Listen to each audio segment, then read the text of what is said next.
Oke, kita lanjut ke museum.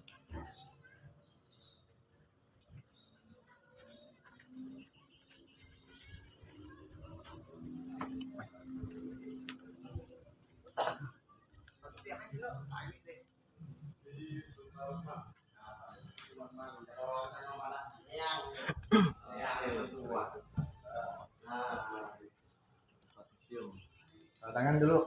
Coba. Udah. Kolak ya, kolak ya. Ini pesanan di dalam museum Keraton Al-Mukarramah. Ini buku-buku boleh diakses di internet. Oh ini.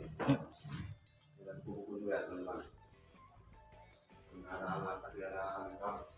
Oh itu patung Garuda. Oke, di sini ada patung Garuda yang lambangnya. Praktik ngomong. Oke, di sini ada patung Garuda yang lambang lambang Indonesia yang pertama kali yang diakui oleh dunia.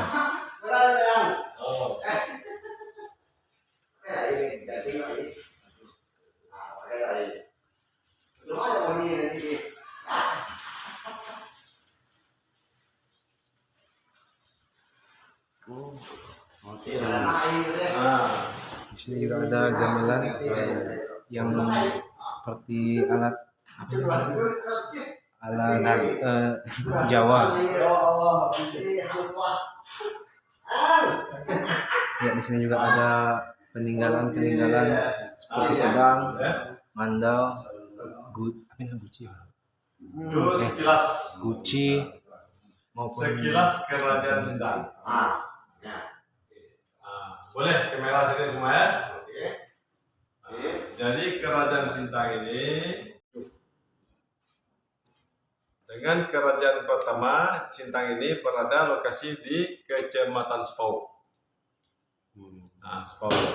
Jadi kerajaan Sintang ini kerajaan yang tertua kedua di seluruh Indonesia. Yang tertua pertama kerajaan Kutai, apa keempat? Kita bertujuh. Ya. Bukti peninggalan masih ada. Ini peninggalan di Sepau, Mukalingga, Lingga Joni, warisan peninggalan perkala dari abad ke-7. Jadi peninggalan ini ada beberapa tempat di seluruh dunia, tidak banyak. Ada di tempat beberapa di Lingga Joni, di India, Kamboja, Afghanistan, Thailand. Jadi peninggalan yang sama dengan yang di Sintang ini, yang ada Sepau ini, dekat pasar Cina, ya, itu di kota Sepau. Ini sama dengan ada yang di Kamboja. Sama dengan Kamboja. Sama. Ini kata arkeologi, bukan kata saya. Arkeologi menjelaskan. Ini Bambang Sakti Wiko Atmojo, spesialis Islam. Imam Hindarto, spesialis Hindu Buddha. Nugroho Susanto, spesialis kolonial.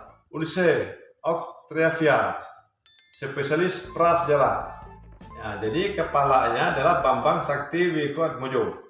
Dan mereka ini menjelaskan bahwa ini persis sama yang ada di Kamboja. Itu abad ke-7.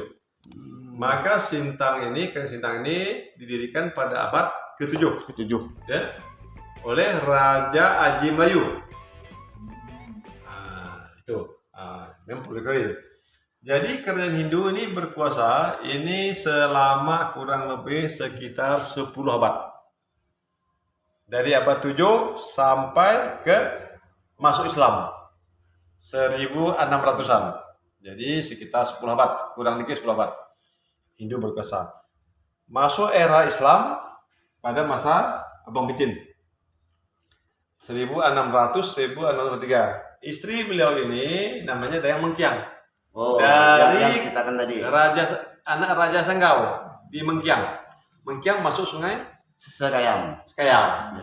Ini Sultan Abang Picin bergelar pengagung. Inilah raja pertama Islam pertama yang masuk 1640, sekitar kurang lebih ya malam Perseminus, masuklah Raja Hindu ini hijrah pindah agama ke agama Islam. Ya? Maka disebutlah Senganan. Nah, Abang Senganan. orang agama lain masuk ke agama Islam di Sintang disebut Senganan. Jadi haluan kanan. Oh. Jadi ada soal baca, berbahagialah orang haluan kanan. Nah, yang diselamatkan haluan kiri masuklah ke neraka dan golongan umat terdahulu. Jadi haluan kanan, haluan kanan. Nah, masuk zaman Islam. Nah, kemudian pada masa ini diganti oleh anaknya. Kemudian Sultan Abang Nata ini generasi yang ketiga. Abang Nata inilah yang membuat masjid Sultan Nata itu. Dia dinobatkan pada usia 10 tahun. Nah, pada masa beliau ini dibuatlah 1672 dibuatlah masjid. Nah, maka diabadikan nama almarhum Sultan Nata ini dengan Masjid Sultan Nata. Nah, nama lengkapnya Sultan Nata Muhammad Samsudin Saidul Khairiwaddin Ibnu Mangkunagarameni, Raja Islam yang ketiga. Dan beliau inilah memerintahkan penghulunya bernama Huluan, anak dari penghulu Saman, penghulu pertama, ya, supaya pergi ke negeri nenek moyangnya, negeri Banjar, ya, untuk mencari Al-Quran. Maka oleh Raja Banjar yang berkuasa itu dikasihlah Al-Quran, ya, satu ada nanti. Nah, masih ada asli, pada masa ini. Nah, kemudian langsunglah terus sampai masuk ke zaman kolonial. Jadi zaman kolonial ini Adi Manoh nih udah mulai masuk. Beliau ini mau pas beliau meninggal datang, kemudian Belanda pada tahun 1922, ya, sebentar aja hanya kontrak pendahuluan. Nah, kemudian setahun kemudian masuk lagi tahun 1823 pada masa ini Belanda masuk ke Sintang ini. Nah, terjadilah kontrak definitif kontrak pada masa Sultan Adim Yasin masuk 1823. Nah, kemudian digantilah oleh Abdul Rashid. Nah, Sintang dah masa-masa ini udah mulai bergejolak. Pangeran Kuning, Pangeran Muda, Pangeran Detail atau Idris mulai keadaan tidak suka dengan pemerintahan Belanda. Nah, sehingga timbullah di sana sini gejolak-gejolak perang gerilya pada masa Belanda berkuasa ini oleh para pangeran. Jadi satu sisi raja dekat dengan Belanda, penebar. Di satu sisi keluarga raja, saudara raja dan pangeran lain itu bermusuhan. Jadi oposisi Belanda. Nah, jadi sehingga Belanda mengatakan pengen Sintang ini, pengen Kuning macam dan lain itu, versi Belanda mengatakan mereka itu pembangkang. Nah, tapi kalau kita tidak, kalau kita mengatakan ini pahlawan, pahlawan gitu kan. Nah, jadi Al-Quran tadi yang diberi Sultan Banjar ini tertuang dalam manuskrip ini, dalam salinan naskah kuno ini zaman Idris. Jadi zaman Idris ini menulis karena dia udah tua, kemudian dia menulis pada masa ini 1824 ya Masehi, dibuatlah cerita-cerita menyalin cerita zaman cerita Sultan Nata ini. Nah, sebelum beliau ditangkap tahun 1857 beliau ini Ratu Idris ini ya itu ditangkap oleh Belanda, kemudian diasingkan ke Kerawang ke Jawa Barat. Nah, kawin dah beliau di sana tuh dengan anak raja daripada Sunda, tanah Pasundan. Lahirlah juriatnya, ya salah satu Umar Wirahadi Kusuma, wakil presiden Republik Indonesia zaman era Soeharto. Nah, itu juriat daripada Pangeran Ratu Idris Kusumanegara, Ibnu almarhum Raden Mangku Mahmud, Menteri Negeri Sintang. Ini yang mengaku ini memang Umar Wirahadi Kusuma, bukan kita. Beliau mengatakan iya betul nenek moyang dari Sintang gitu. Waktu masa itu kan Beliau sendiri yang mengakui ya. Oke, dengan mereka tadi Muhammad Sulaiman ya pokoknya kakek kita lah kan, datang ke sana kan, ketemu sama mereka. Nah, di sini beliau menulis di sini di dalam tulisan beliau bahwa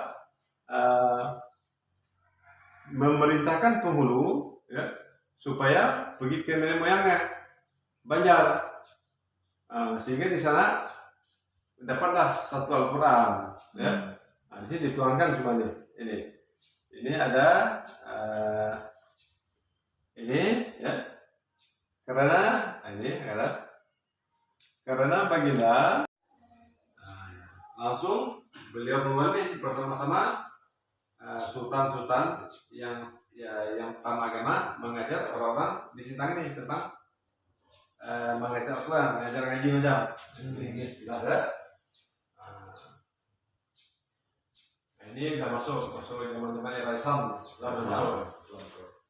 Jadi kan di sini Hindu, sini dikit zaman kolonial, kemudian masuk zaman Islam. Ini sekilas. Nah, ini tentang